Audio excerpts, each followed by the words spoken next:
Je m'appelle Marlène Bescon, je suis thérapeute holistique, énergéticienne,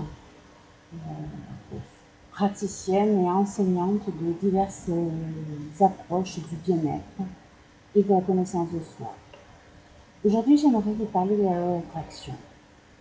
La loi d'attraction est un phénomène, je pourrais dire, de mode. On en parle de plus en plus de livres sont écrits sur la loi de l'attraction. Mais la loi de l'attraction existe depuis toujours. Depuis que nous naissons, nous avons tous, depuis que nous avons commencé à avoir des pensées du moins, nous avons tous été à un moment donné émetteurs. Nous sommes comme des postes de radio, nous sommes des émetteurs, mais nous sommes aussi des récepteurs. Et suivant notre mode opératoire, suivant notre taux vibratoire, nous allons capter une énergie, une autre, ou alors transmettre, émettre une énergie ou une autre. La pensée crée, tout comme la visualisation, comme d'autres choses par rapport à nos sens. Alors,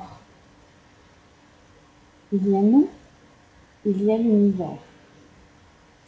Il y a des personnes, je ne saurais les nommer parce que je ne sais depuis quand cela existe, car si aujourd'hui on appelle ça la loi de l'attraction, qu'aujourd'hui on a créé des techniques pour faire appel à la loi de l'attraction, il y a une trentaine d'années, personnellement, on m'a appris à faire des commandes à l'univers, à faire appel donc à la loi de l'attraction, mais ça portait un autre nom. On appelait ça le channeling. Alors, tout est dans la perception de chacun, dans la définition de chacun de ce qu'est le channeling ou l'appel à la loi de l'univers, à la loi de l'attraction.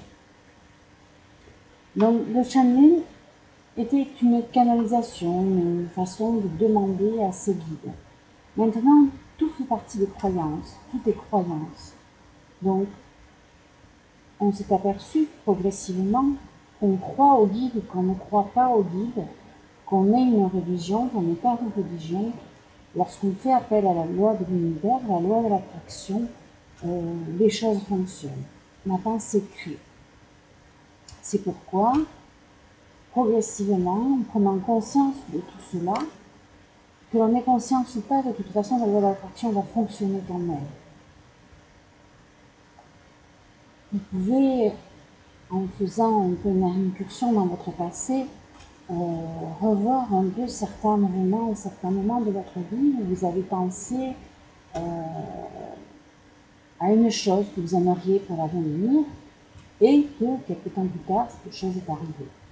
Moi, personnellement, la loi de l'attraction, je l'ai utilisée, mais sans savoir que je l'ai utilisée jusqu'à un certain nombre, pendant un certain nombre d'années. Petite fille, je jouais toujours à la commerçante, j'étais la marchande, il fallait toujours que je tienne la caisse, j'étais la banquière, je jouais au Monopoly, c'était la caisse, c'était toujours la caisse, c'était toujours moi qui tenais les finances. Ou alors je jouais, j'ai dit ma mère, mais je lui massais les jambes, je massais souvent les jambes à ma mère. Et ça, c'était des choses qui me plaisaient et que je faisais très régulièrement. Et quand j'étais dans ces jeux, mon monde s'illuminait. On avait une grosse boîte où ma mère plaçait tous ses boutons. Chaque fois qu'elle récupérait les boutons du vêtement, on avait cette grosse boîte, une vieille boîte de thé en fer où elle mettait tous ses boutons. Et quand on jouait à la marchande, c'était notre argent, c'était notre boîte. Plus tard, tous les métiers que j'ai pu faire, j'ai quitté l'école très jeune, mais tous les métiers que j'ai pu faire étaient en correspondance, étaient en relation avec ces jeux d'enfants. J'ai travaillé dans la grande distribution, dans la petite distribution, j'ai travaillé dans la banque, et aujourd'hui je suis énergéticienne. Donc, les 4 jeux d'enfants que je pouvais avoir, je les ai transposés, et ça en a fait mon métier chaque fois. Mais je ne savais pas que c'était la loi de l'attraction. Il y a eu d'autres phénomènes aussi, par rapport aux personnes, à des rencontres que j'ai pu faire, à mes relations amoureuses, mes rêves d'enfant. Étant marseillaise, j'ai grandi avec un enseignement de Pagnol dès le primaire, où on entendait parler de Marius et des familles. Marius, c'était Marius. Et ça devait être Marius. Ben, je me suis mariée avec Marius, mais bon, je n'étais pas Marius. Ensuite, il y avait Vercène dans Geoffroy, Angélique. Voilà. Et donc, mon mari a une relation, il y a un lien qui se fait, un pont qui se fait avec Geoffroy. Donc, la loi de l'attraction, comme je vous dis, on n'en est pas forcément conscient. Et la pensée crée, la visualisation crée. Et qu'on pense positif, qu'on pense négatif, la loi de l'attraction va nous emmener ce qu'on a demandé, ce qu'on a besoin, ce qu'on a demandé. Alors, j'ai d'autres anecdotes qui sont positives, négatives, maintenant tout dépend, le positif et le relatif, de quelle façon vous les prenez. Alors, quand on fait des demandes à l'univers, à l'attraction, on émet une onde. Et cette onde-là, suivant notre taux vibratoire, va aller par rapport à l'univers sur un plan qui vibre au même taux que nous. Et si on est ouvert à quelque chose de petit, nous arrivera quelque chose de petit. Si on est ouvert à quelque chose de grand, nous arrivera quelque chose de grand. Ou quelque chose qui nous mettra sur la route pour aller vers ce qui nous convient le mieux, de plus en plus grand.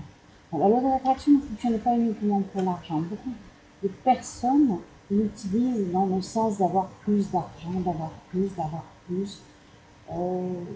Oui, mais plus n'est pas forcément le mieux. Alors, la loi de l'attraction, on peut demander tout simplement à être plus ouvert, plus réceptif à ce qui est bon pour nous. Plus ouvert à recevoir ce qui nous correspond sur le plan alimentaire, sur le plan spirituel. Alors, pour faire les demandes à l'univers, il ne faut jamais utiliser des négations. Donc, si je veux arrêter de fumer, je ne dirais pas je veux arrêter de fumer. Je ne veux plus fumer. Non. Parce que l'inconscient n'entend pas la négation. Notre inconscient n'entend pas le ne pas. Donc notre inconscient, dans je ne veux plus fumer, il entend je veux fumer. Et donc, qu'est-ce qu'il va faire quand notre subconscient a dit je ne veux plus fumer, et bien notre inconscient il va dire je vais me prendre une cigarette. Voilà. J'ai des anecdotes.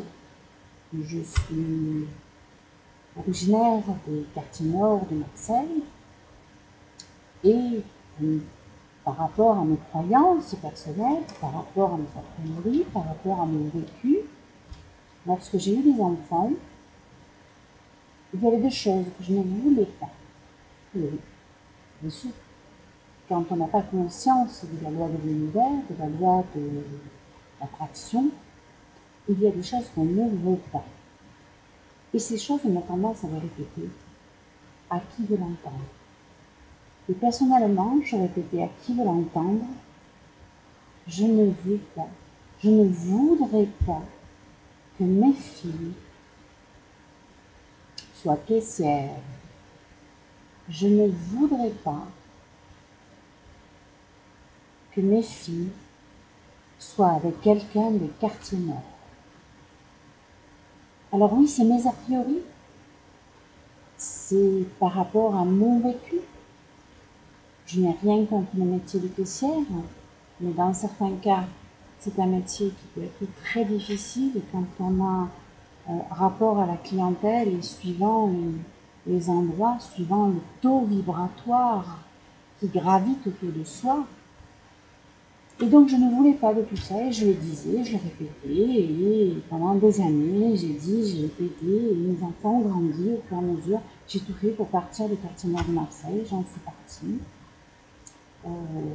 Je suis partie habiter dans un village, côté de Mont-Revient, vers Pétain. Donc j'avais enlevé mes filles du quartier nord de Marseille. Première rencontre de ma fille aînée. Ce n'était pas quelqu'un du quartier nord de Marseille à proprement parler, puisqu'il était de région parisienne, mais il vivait en quartier nord.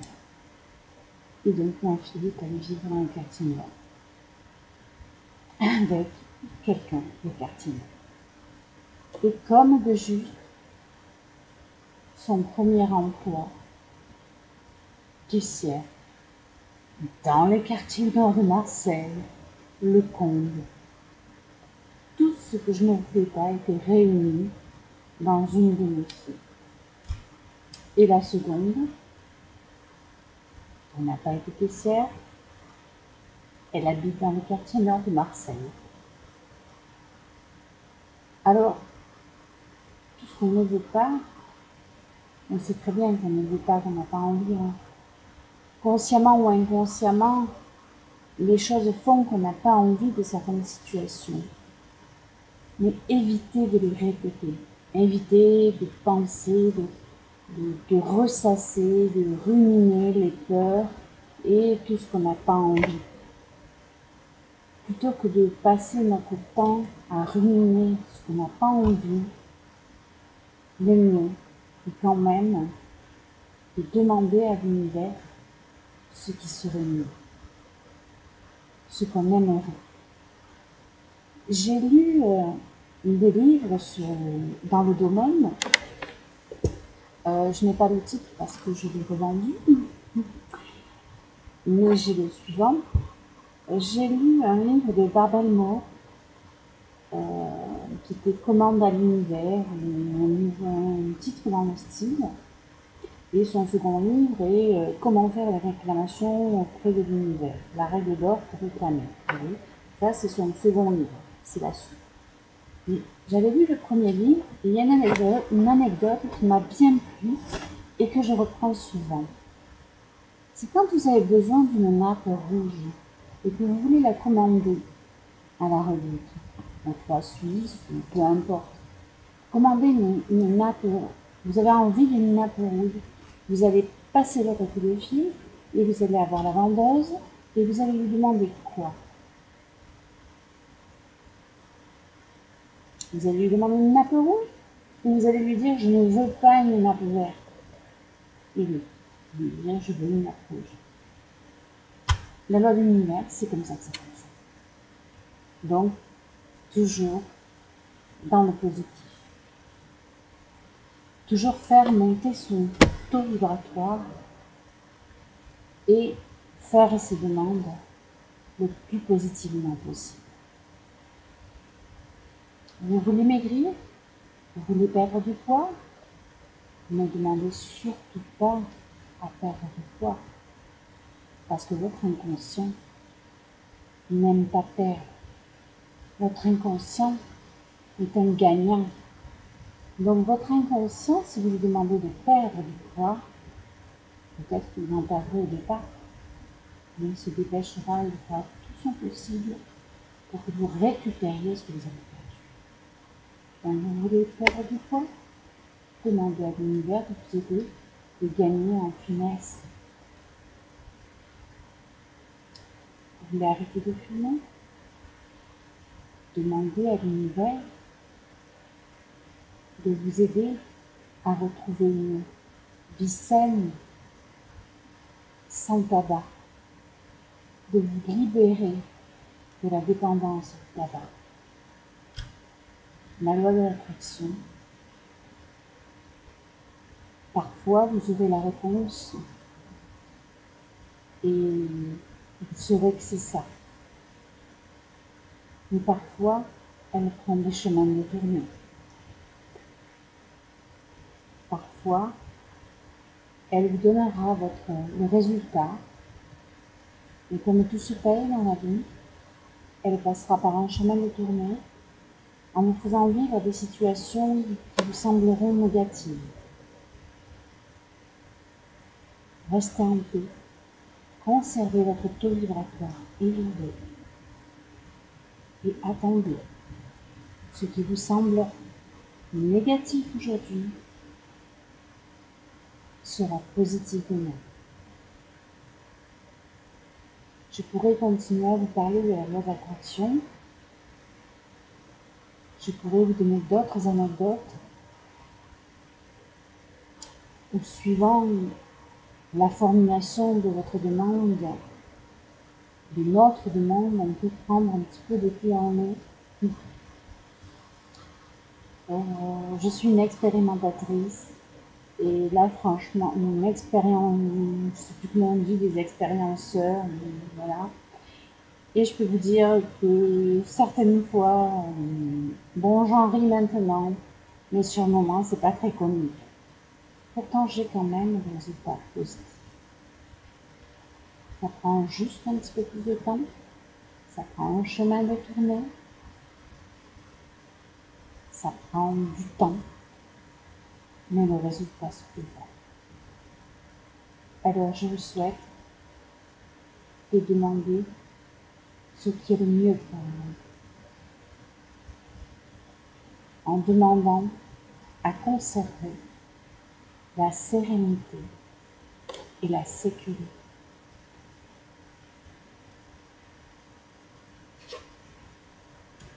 Pour ce soir, je vais arrêter là cette conversation, ce monologue sur la loi d'attraction. Je vais vous en parler différemment. Je pourrais répondre à certaines de vos questions sur la loi d'attraction, sur ma compréhension de la loi d'attraction.